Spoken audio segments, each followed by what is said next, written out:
Welcome, welcome. Come on in, come on in. Happy St. Patrick's Day, aka Happy White People Alcoholics Day. If that's your thing, that's your thing. I'm going to share with you the 5-step process to charge US $25,000 for your services. That is $25,000 US dollars for your services. Being a ghostwriter, I am in the habit of doing so. I will lay out my process to ghostwrite a book, to put together your services package. I'll lay out my process, and I'll say my price. $35,000, $75,000, $100,000. And the client will sit there, think for a minute, and you know what they'll say? They'll say, I see the value. Let's do it. Literally had this happen yesterday.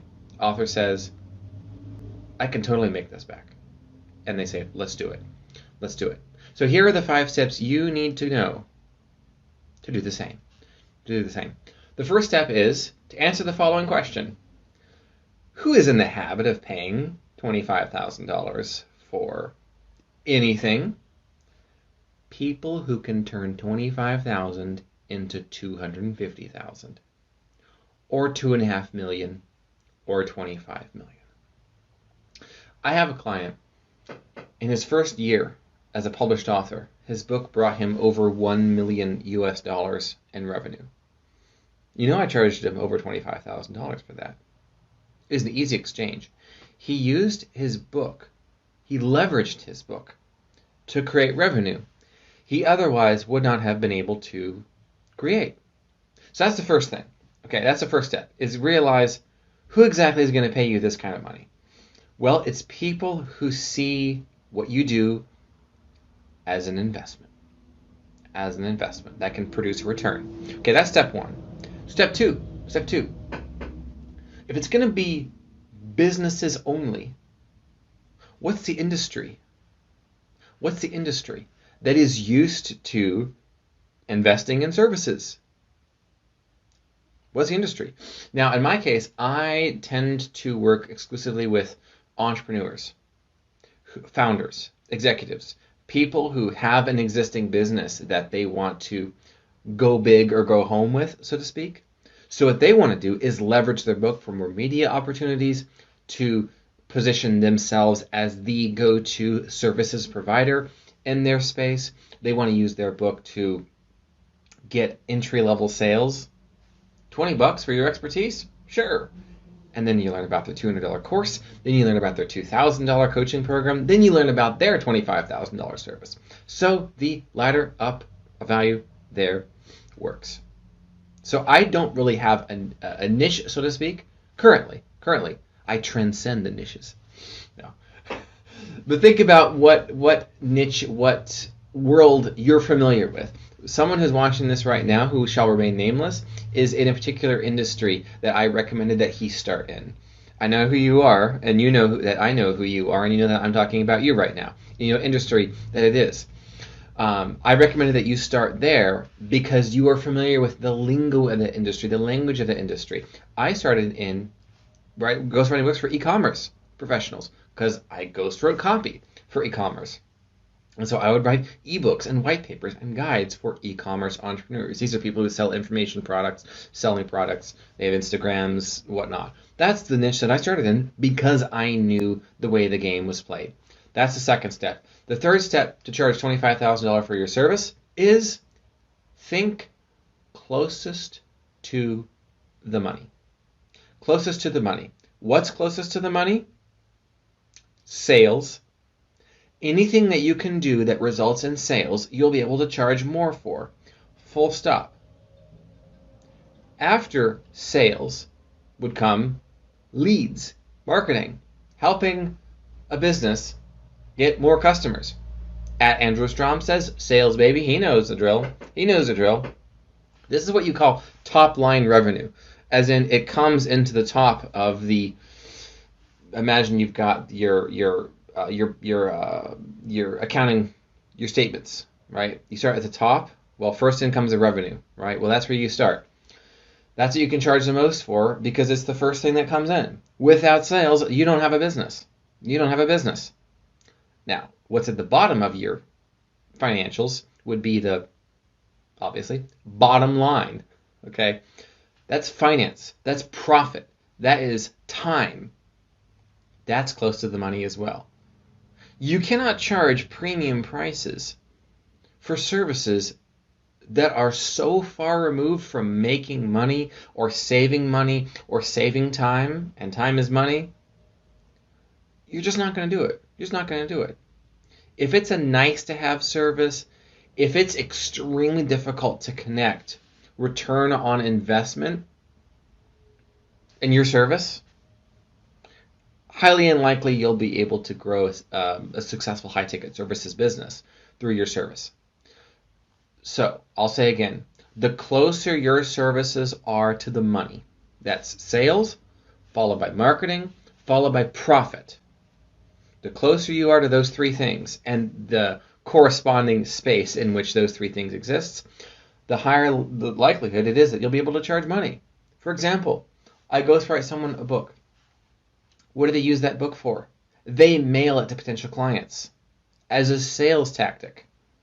That's pretty close to the money. As a ghostwriter, I am this close to the money. I'm this close to the money. My clients use their books as marketing tools. I'm this close to the money. Now, am I a finance expert? I'm not a CFO, I'll tell you that much. I'm not a CRO, I'll tell you that much too. But think through your expertise, your services, as Scott Adams would say, your talent stack. What in your talent stack is closest to the money? How have you made your employer money? How have you made your clients money? How have you saved them money? How have you saved them massive amounts of time? And time is money. Time is money. Those three things, I want you to think about those. I want you to think about those. That's number 3. Point number 3. Step number 3. Number 4. The more you do to help, the more you can charge. The more you do to help, the more you can charge. As a ghostwriter, offering myself as another example, you get more than a Word document. You hire Joshua Lisec, the ghostwriter. You know what you get? You get your book available as a hardcover, as a softcover, as an audiobook, as a Kindle, in over 100 countries in the world, on the largest marketplaces in the galaxy. You get everything that a book publicist at a traditional publisher would create for you. Book trailer, social media posts, tweet threads, articles written. Who are the podcasts you need to be on? All of the above. All of the above. Not just the Word document. Not just the Word document. Because I offer 10 times more deliverables than my competition, I charge 10 times more. Or more than that, I guess, 100 in some cases. The point being, the more you help your clients, the more you can charge them. Because that's a little theoretical and abstract, and you're thinking, okay, Josh, what do you mean by that? My name is Joshua, not Josh.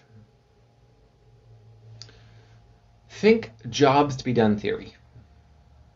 If you're familiar with the fellow Clayton Christensen, you'll be familiar with jobs to be done theory. If you've read anything in Harvard Business Review or anything by Anthony Ulwick, you'll be familiar with jobs to be done.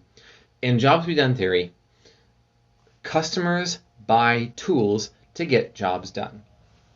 The tools that offer the best price, the best value, the best collection of services, and if you haven't thought of this yet, services are tools. Services are tools, okay? So the more jobs you're doing for your client, the more you can charge. Think about this for a second. You want to write a book. Okay, great. Here's your Word document, final draft. You're not making any money from that Word document sitting there in your downloads, in your Google Drive, right? You are wondering, what do I do with this now? I have to reformat this. I have to find a publisher. I have to find, what about Amazon, Kindle? What about audiobooks?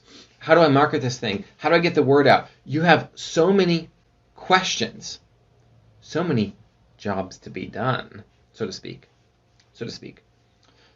that if someone came along and said, I can do all of that for you, so that you are a successfully published author, with everything that a traditional publishing house would do for you, for one all-inclusive project, one all-inclusive fee, service.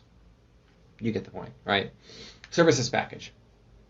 And it's going to be, $5,000 a month for 10 months, or $5,000 a month for 20 months, whatever the case may be, right? You would do it. You would do it. It's pretty remarkable, isn't it? Pretty remarkable, isn't it? You can do the same. That's step 4. The more you offer, the more you help, the more you can charge. I'm going to take a break. You know what I've been drinking? I've not been drinking Guinness. I've been drinking this. This is a green smoothie. This green smoothie is one of the best things you could ever have. It has hemp. It has spinach. It has all the macronutrients. It is my patented recipe, and you can get it free. No, kidding. I'm not about to pitch you or anything right now. Not about to pitch you. But you know what I am about to teach you? I am about to... Andrew Strom says, commercial break. No. You drink Guinness. I drink greens, baby. This is mixed greens. Step number 5 in the process for charging $25,000 for your services. You know what it is? It is pitch your process. So let's review. We've talked about who's in the habit of paying $25,000 for a service. People who can pay, or people who can pay that, and then they can expect to earn $250,000 or more. Okay, so these are people that are business owners. That's step 1. You're going to be targeting business people. Number 2, what niche are you familiar with? What's the in-group or the vertical or the industry or the world with which you are familiar, that you speak the language? That's step 2. Go there. Step 3, what are your talents, your skills, your knowledge bases that are closest to the money? Sales, marketing, profit, or finance, I'd say. Time, saving them time, a lot of time. That's step 3. Step 4 is the more you do to help, the more you can charge. The more you can charge. If I just wrote you a manuscript, I could probably charge 1/4 or 1/5 what I charge now for clients. But because me, my company, my small empire, we literally offer everything you could possibly need to be a successful author, we can charge a lot more. Because it's worth more. We're getting all those jobs done. Step 5, pitch the process. When you have a discovery call, when you have a client call, you know what you're going to do? You're going to say, step by step, here is everything we're going to do for you in order to create that return on investment. Focus on the money. Here is how everything I do leads directly to you making money, or saving time. Explain it. The linear process. I can't tell you how many people I have not hired, employees or contractors, where you know what they do? They'll say, oh, I'll get you this service, we'll create this for you. It'll be an asset. It'll create a legacy. You'll be legendary. And I'm thinking, how? And I ask them, how? And I get an extremely vague response. And no matter how much I want to hire them, I can't say, dude. I got to say, dude, I don't know what you're going to be doing for me. I don't know what you're expecting me to do and what you're going to do. I literally don't know. So I can't hire you. I wanted to get, step number 4, these jobs done, but I can't hire you to do them because I don't know, based on our conversation, that you understand how to do the jobs. I don't know. In fact, I doubt it. I doubt that you're capable of getting these jobs done. So while you pitch me $10,000, and I would love to hire you and write you a check, I can't. Because there's too much doubt. And that is the biggest reason that you, as a high-ticket services provider, will not get hired. It's because you do not explain step A to B to C to D to E all the way to M for money. If you haven't done that, do not expect to be successful selling your high-ticket service. Explain everything you do, every step of the way. No stone unturned, so I can logically, linearly, that's a word, it is now, I have spoken, linearly all the way through the process to get the result. If you can do that, then you will be able to sell your service for $25,000 minimum. And I thought I would have a mic drop moment. Mic, see. But I realized that, oh, there it is. Okay, mic drop. Peace.